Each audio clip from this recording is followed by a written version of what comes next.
Hey guys, this is Thomas with SketchUp Architects, and in this video I'm going to share with you some cool things that I have learned from Lumion 10. Lumion 10 has been out for a little while now. I've been using it for about a month, and there's some cool features in there that I think will really help improve your workflow. So if you're ready to get into it, let's jump in 3, 2, 1. And real quick, if you haven't subscribed to this channel, go ahead and click that subscribe button. If you like the video, click like and share some comments below. Now let's jump back into it. Let's go ahead and open up Lumion 10. Not much has changed with the Lumion start screen. Things are just in a little bit of a different place, and you could do things like check your computer speed. Just double click there and it'll see how your computer performs using Lumion 10. So you can see what I got going on here. We have the NVIDIA GeForce GTX 1080 Ti, and you can see right here it says your GPU is good. So here we have the graphics memory is 11.2 gigabytes. Again, this is pretty much the max results for Lumion 10. And here for our processor, I'm using the Intel Core i7-8700K, and is 3.7 gigahertz. Again, this is good, and the only place I'm lacking is in the system memory category, where I have 32 gigabytes. I'm above the recommended, but there is room for improvement. So not that bad for this PC running Lumion 10. So let's go ahead and go back, and let's go ahead and open up a model, and I'm just going to load a model that I've been working on before. Now the first thing I want to talk about is how you select multiple objects in Lumion 10. Now this has changed from Lumion 8, which before in this area there was an object you could click, or an icon you can click, and allow you to select whatever objects you had just by clicking and dragging your mouse depending on the category you are in.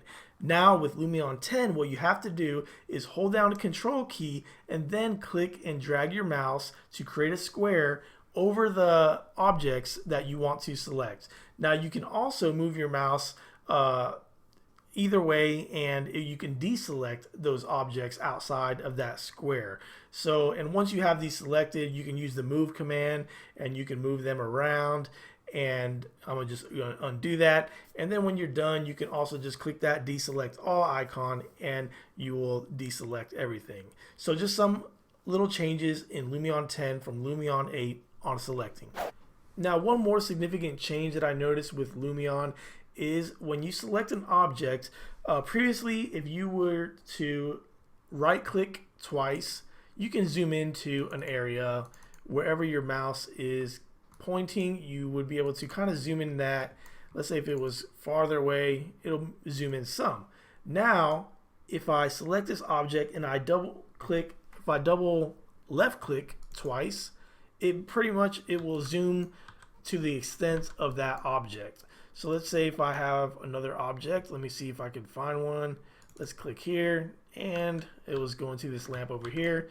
So double click and it will zoom right to it. So a neat feature that they did, and I just zoomed to my entire model there. Let's zoom into something else. So just double click and it will zoom to the extents of that object. So that's another change from Lumion 8 to Lumion 10 in selecting. Now the next thing I want to talk about is the sun setting or the weather setting in Lumion. So for the most part, this part of it has not changed. We can change the direction of our sun here, and we change the sun height, and basically you could turn it to day or night here, and the sun brightness and the cloud amount have all remained the same. One noticeable difference is now it does not give me the option to change my cloud settings. Now that is something that was removed in this Lumion 10 version. Now why did they do that? What did they replace it with? Well, that's where we go over here to real skies. Now if we go ahead and activate real skies, just turn that little toggle switch there, and boom, we get this realistic looking sky. But as you can see here, something changed. The sun height is fixed for real skies, so we cannot go to day or night through here. We can only change the direction of the sun, and the clouds basically all move in unison. So that's one thing that is different from Lumion 8 to Lumion 10, and probably Lumion 9 as well. And so how do we change our skies? We know there's more skies than that, so let's click over here and let's see what kind of options it gives us. And here we see we have plenty of different type of sky options that we can choose from. And here we have just cloudy skies, evening skies, morning, overcast, sunset, clear, and the night ones, which you've probably seen a lot of those with those northern lights. We see those as well. And again, we could just move them around just however you want to show that in your model. You can change the brightness of it as well. So pretty cool feature that they've replaced there and added some cooler skies in this Lumion 10 version. So if you're like me, you probably spent a lot of time trying to get that perfect sun and cloud combination and the height. So what Lumion 10 has done is they made it a little bit easier by just having some presets ready for you, and you're probably going to find some favorites and probably stick with those. So pretty cool feature, but just something a little different if you're jumping from 8 or 9 or 7 or any earlier version of Lumion into Lumion 10. The next thing I want to talk about has to do with the animation part of our model, or the movie making feature that Lumion has. There's some significant changes that they have done there as well. So I'm going to go ahead and click and enter into that. And here I have some previously set scenes that I've done. So if I go to edit clip, there is a ease in and ease out feature that they've changed in Lumion 10. So right now, if I click here, it toggles between an ease in smooth or a linear smooth. So basically with linear, the timing is going to remain the same as you pan through your scenes.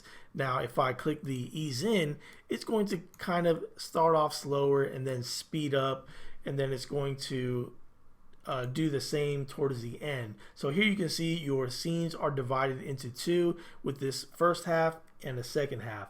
So I can choose to ease in and ease out, or I can just do a ease in and then go linear, or vice versa, go linear and then ease out, or just keep the whole thing at a linear speed throughout the whole scene. So you can do that for every scene you do in your video animation. So just a little bit more options when you're editing your movies in Lumion 10.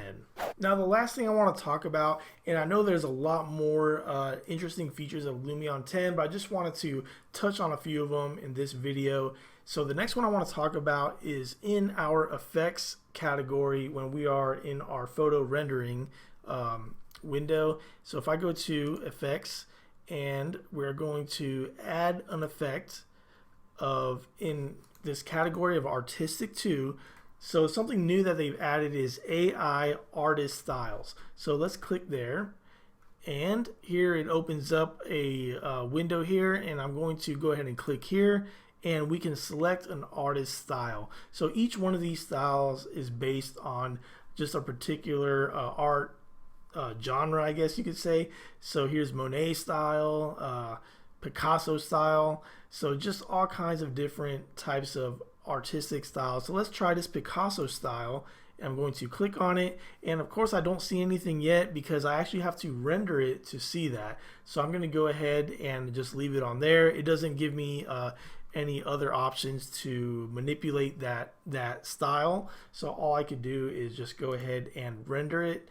And I'm going to go ahead and click here to render photos. And I'll just keep it desktop size, and we'll just call this AI Picasso style, and we'll just give that a few seconds or minutes. Well, here it says 17 seconds to render, and let's see what it does. And I think it's going to show us a little yeah, there it goes, this little cool AI and I don't know if it's technology that's kind of creating your 3D photo. So let's see what it looks like. Whoa, so very Picasso-y, very abstract. May not be your cup of tea, but someone may want to see that, may want to print one of these out for their house or whatever it is you're doing for them, just something to hang on the wall. So just some cool little features that Lumion has added. Some of these are not so dramatic. Let's try another AI style that might be a little bit less dramatic. Let's try this one, and we'll go ahead and do the same thing. We'll go ahead and click render, and let's see what this style looks like. And there it is, thinking. And there we have a different style that looks a little bit more legible than the previous Picasso style. But again, these are all artistic representations of your 3D model. So pretty cool feature, I think. You may have a client that wants to see this. You may want to print it out for your walls or something. So pretty cool feature that they added with Lumion 10. Now, of course, there are a lot more things that Lumion has done that just makes this latest version that much better. Just one of those things that I've noticed is the quality of the grass is just a lot better. It just looks a lot cooler in your renderings and your videos, along with a lot of other improvements that are not totally included in this video. But those are just some few things that I wanted to point out that I think really are cool that Lumion has done. So anyways, let me know what you thought about this video. Click like if you like. If you don't like, well, I mean, you could click that dislike if you want. Thumbs down, whatever. But let me know. Throw some comments down below, or maybe there's something else you want to talk about in Lumion 10. Let me know, and I will see you next time.